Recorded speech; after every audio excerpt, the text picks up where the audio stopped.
GFM TV, l'entretien, l'émission. Spéciale série sur l'EGR, 10 secrets sur la vanne EGR que votre garagiste ne vous expliquera sûrement jamais. Pourquoi votre diesel dit économique pollue? Comment 1800 degrés Celsius peut détruire l'atmosphère? Pneumatique ou système électronique? Qui gagne? Haute pression ou basse pression? C'est quoi la différence?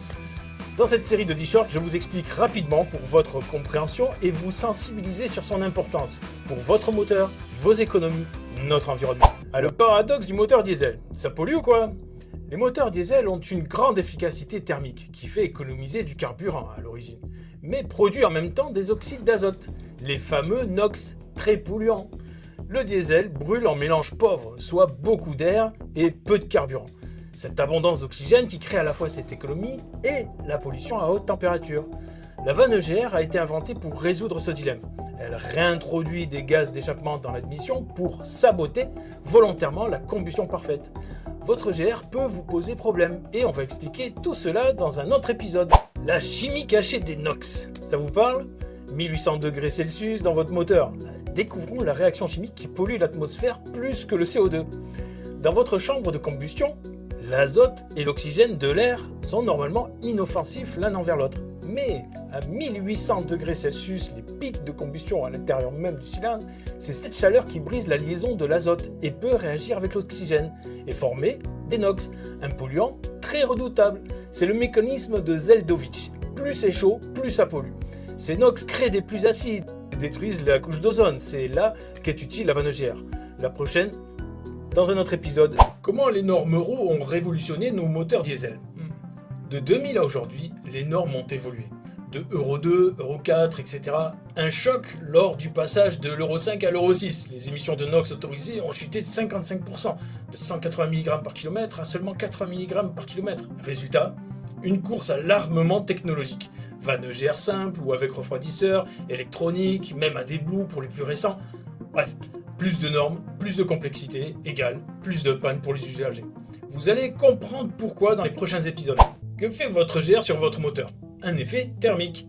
L'objectif de la vanne EGR, échappement gaz recirculation, comme son nom l'indique, est d'utiliser les gaz d'échappement comme un ballast thermique. Ces gaz CO2 et azote ont une capacité supérieure à l'air frais. Quand ils se mélangent à l'air neuf, ils absorbent une partie de la chaleur de combustion. Et résultat, il fait baisser le pic de température. L'objectif, rester en dessous des 1800 degrés Celsius critiques. En dessous de ce seuil, l'azote ne peut plus réagir avec l'oxygène, donc pas de NOx. C'est bon? Vous avez compris? Vous êtes studieux?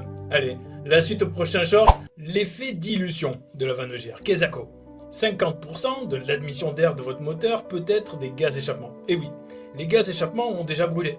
Ils sont pauvres en oxygène et quand l'EGR les réinjecte, ils volent la place de l'air frais riche en oxygène. C'est mathématique. Moins d'oxygène, moins de NOx formés et certains diesels, jusqu'à 50% du volume peut être des gaz recyclés. L'EGR joue sur les deux tableaux. Elle refroidit et elle dilue. Donc double efficacité contre la pollution et les risques de surchauffe. Merci d'être attentif et je vous dis au prochain épisode. Pneumatique versus électronique. L'ancienne génération versus nouvelle génération. Pourquoi votre EGR électronique tombe plus en panne?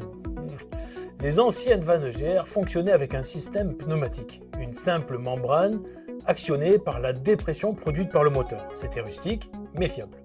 Les nouvelles électroniques, c'est moteur électrique, capteur de position, contrôle précis par le CU, c'est ultra performant mais beaucoup plus fragile. Le trade-off, l'ancienne était lente et imprécise, mais par contre increvable. La nouvelle, rapide et précise, mais multiplicité de pannes possibles. Moteur grillé, capteur défaillant, problème électronique et plus sensible à la calamine. Dans l'épisode suivant, nous allons voir comment est gérée la vanne électronique. Le CU, le cerveau caché de votre EGR. Comment votre calculateur moteur orchestre tout en temps réel. Alors, il utilise 6 paramètres. Le débit massique d'air, le régime moteur, la position accélérateur, température de liquide de refroidissement, pression et température de l'air d'admission et parfois de la sonde lambda. Le CU fonctionne en boucle fermée. 1. Il calcule l'ouverture de la vanne EGR. 2. Il envoie l'ordre à la vanne. 3. Le capteur sur la vanne confirme la position. 4. Il ajuste instantanément si nécessaire. Revers de la médaille, le Dieselgate possible. On en reparlera une autre fois. Maintenant, vous comprenez un petit peu mieux votre EGR. La calamine, l'ennemi public numéro 1 de votre EGR. Comment cette saleté détruit votre système? Un processus destructeur. La combustion du diesel crée des particules de suie. L'EGR qui recycle ces gaz sales, plus les vapeurs d'huile du carter, résultat, un cocktail mortel. Ce combo forme la calamine. Des couches dures et épaisses qui collent sur les vannes, refroidisseurs, admission, bloquent des pièces mobiles, bouchent les passages de gaz d'échappement, notamment dans le FAP. Résultat inévitable, kilomètres qui passent, accumulation égale panne garantie. Un conseil, profitez de chaque vidange pour la nettoyer. Votre EGR vous parle, savez-vous l'écouter? Voici comment décoder les symptômes de panne. Si EGR bloquée ouverte, cela va causer des ralentis instables, décalage, perte de puissance, fumée noire, épaisse égale catastrophe visible. Par contre, si votre EGR est resté bloqué fermé, le moteur semble normal, voyant moteur allumé, NOx qui vont exploser, contrôle technique raté. Si vous avez de quoi lire les codes défauts suivant votre modèle de véhicule, vous aurez P0400 qui dit un dysfonctionnement de l'EGR, P0401 débit EGR insuffisant ou P0402 débit EGR excessif. Alors, restez à l'écoute de votre moteur, EGR encrassé. Chez France Motornet, on a 4 techniques selon le niveau d'encrassement et de complexité de votre EGR. De la calamine légère à très résistante, voici ces niveaux. Le niveau 1, décalaminage hydrogène avec additif pulvérisé pour un encrassement normal et un entretien combiné avec la vidange moteur. Le niveau 2, traitement à la mousse active pour les forts encrassements qui résistent au gaz. Le niveau 3, là, c'est sablage cryogénique. Cela permet de faire sauter la calamine très ancienne et ultra résistante. Et enfin, le 4e niveau, qui là demande un démontage complet, cryogénie et bain ultrasons, et on en profite pour traiter d'autres zones et pièces importantes. Du léger au résistant, nous avons les solutions. Alors, un like, un partage, un petit geste pour votre EGR avec France Motornet, le porte-bonheur de votre moteur.